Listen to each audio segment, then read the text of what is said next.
గెత్సెమనే తోటలో యేసుక్రీస్తు ప్రభువు ఏం చేస్తాడంటే గనక ప్రార్థన చేస్తున్నాడు. నూనె గానుగగా దంచబడుతూ ఉన్నాడు. నూనె గానుగ దంచబడుతూ ఉన్నాడు. ఇంకా ఆయన అప్పగించబడతాడు. అప్పగించబడక ముందే గెత్సెమనే తోటలో ఆయన మీద తండ్రితో గడుపుతూ ఉన్నాడు. తండ్రితో గడుపుతున్నాడు. ఎందుకు తండ్రితో గడపాలి? ఎందుకు చెమట రక్తము కలిగిన ప్రార్థన చేయాలి? ఎందుకు అంతగా దేవుడి దగ్గర తను నలగగొట్టుకోవాలి అంటే గనుక ఆయన ఎదుర్కోబోతున్న శ్రమలకు ధైర్యమును కలగ చేయడానికి. హల్లెలూయా, హల్లెలూయా. ప్రార్థన ఎదుర్కోబోతున్న సమస్యలకు ధైర్యాన్ని కలగజేస్తుంది. ప్రార్థన నిన్ను నిలబెడతాది. ఎప్పుడైనా కొన్ని సమస్యలను ఎదుర్కోవాలి, కొన్ని చూసిపోటి మాటలను ఎదుర్కోవాలి, కొన్ని విషయాలైనా ఎదుర్కోవాలి అంటే గనక ఇప్పుడు తండ్రితో ఏం చేస్తున్నట్టే గనక ఆయన ఏకమైపోతూ ఉన్నాడు. తండ్రితో ప్రార్థన చేస్తూ ఉన్నాడు. ఆ బాణుగులో నూనె ఏ రీతిగా తెచ్చేస్తుందో అలాగా ఆయన దున్నబడుతూ ఉన్నాడు. అంతగా నలగగొట్టుకుంటూ ఉన్నాడు. ఇప్పుడు ఆయనతో కూడా కొంతమంది శిష్యులు ఉన్నారు. వాళ్ళ దగ్గరికి వచ్చాడు. వాళ్ళు ఏం చేస్తారంటే మత్తుగా నిద్రపోతున్నారు. ఏం చేస్తారు చెప్పండి? మత్తుగా నిద్రపోతున్నారు. అప్పుడు యేసు ప్రభు ఒక మాట చెప్తున్నాడు, ఒక్క గడి అయినా మెలకువగా ఉండి ప్రార్థన చేయరా. హల్లెలూయా. ఒక్క గడి అయినా మెలకువగా ఉండి ప్రార్థన. ఎందుకు ఒక్క గడి అయినా మెలకువగా ఉండి ప్రార్థన చేయాలి? నువ్వు శోధనలోకి ప్రవేశించబడి ఉండనట్లు. శోధన వచ్చిన తర్వాత ప్రార్థన చేయడం గొప్పతనం కాదు. నువ్వు శోధనలో ప్రవేశించకుండా ఉండనట్లు మెలకువ కలిగి దేవుడి దగ్గర ప్రార్థన చేసి దేవుడితో గడపడానికి, దేవుడితో సహవాసం చేయడానికి, దేవుడు నీకు కొన్ని విషయాలు బయలుపరచడానికి, కొన్ని విషయాలు దేవుడు నీకు తెలియచేయడానికి, కొన్ని విషయాలను బట్టి దేవుడిని నడిపించడానికి. ఇప్పుడు గెత్సెమనే తోటలో ఈయన దేవుడితో తండ్రితో గడుపుతూ ఉన్నాడు. గమనించండి, తండ్రితో గడుపుతున్నాడు. ఎందుకు తండ్రితో గడుపుతున్నాడంటే ఆయన ఎదుర్కొనే మొట్టమొదటి సమస్య ఏమిటి? యేసుక్రీస్తు ప్రభువు పిలాతు ఎదురు నిలబడాలి, రోమా ప్రభుత్వం ఎదురు నిలబడాలి, ఆ సిలువ మ్రాను మీద ఎక్కాలి అంటే గనుక ఇప్పుడు ప్రార్థన ఏం చేయాలి? దీనికి ధైర్యమును చేకూర్చాలి. హల్లెలూయా, హల్లెలూయా. గెత్సెమనే తోటలో ఆయన తండ్రి దగ్గర చేసిన ప్రార్థన ఏ రీతిగా ఆయనకు ధైర్యమును కలగజేసింది?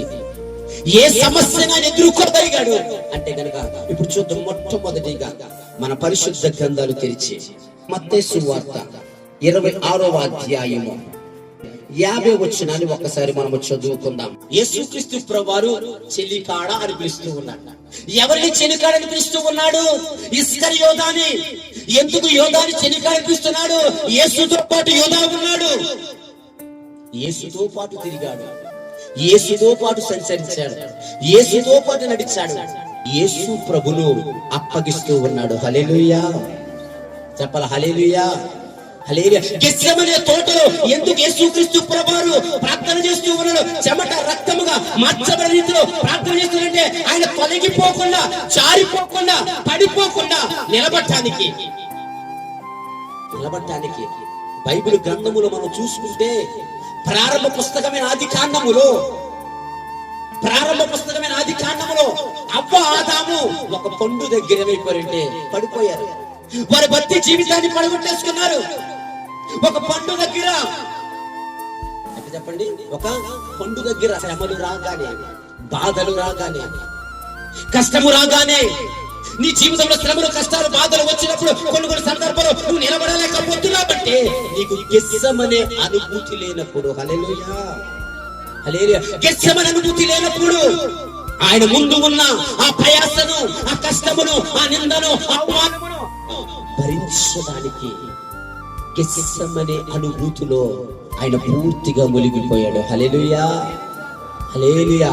ఆయన ఎదుర్కొంటున్న మొట్టమొదటి దేనితే మోసగాడు. ఎవరు చెప్పండి? మోసగాడు.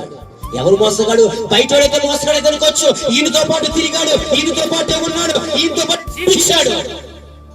చూడండి, ఎప్పుడైనా సరే నీతో పాటు ఉండి, నీ ప్రక్కన ఉండి నీకు ఎన్ని కోటి కొట్టాడు అనుకోండి, నువ్వు జీవించుకోలేవు. ఏం చేయలేవు, నువ్వు జీర్ణించుకోలేవు. నీ నోటి కన్నది నువ్వు ఏం చేస్తావు, ఉంటావు. కానీ ఇస్కరియోత ఆయనతో పాటే ఉన్నాడు. కానీ యేసు ప్రభు ఆయన మంచి మనసుతో ఆయన చెప్తున్న మాట, అదే మాట మరొకసారి చదవండి. అదే మాట మరొకసారి. యేసు, చెలికాడా నువ్వు ఎందుకు వచ్చావో నాకు తెలుసు, నువ్వు ఎందుకు వచ్చావో తెలుసు కదా, నీ పని నువ్వు కాని, నీ పని నువ్వు ఏం చేస్తావు, కానిచ్చే. ఇప్పుడు మోసగాడు ఎవరు చెప్పండి, మోసగాడు యేసుతో పాటు ఉన్నవాడు. ఈరోజు స్థలంలో కూర్చున్న సోదరి బిడ్డ, ఇన్ని సందర్భాలు దేవునికి మోసగారి వ్యక్తిగా జీవిస్తూ ఉన్నావు, మోసం చేస్తున్న దేవుడిగా జీవిస్తూ ఉన్నావు. ఇక్కడ ఇస్కరియోత మోసము చేస్తూ ఉన్నాడు. ఏం చేసి చెప్పండి, మోసము చేస్తున్నాడు. ఈ మోసగాడు, మోసము చేసే వ్యక్తి పాపములకు ఎక్కువ చొరబడుతూ ఉంటాడు. అందుకని పరిశుద్ధ గ్రంథం ఏమని సెలవిస్తుందో ఒక్కసారి మనము చూద్దాం.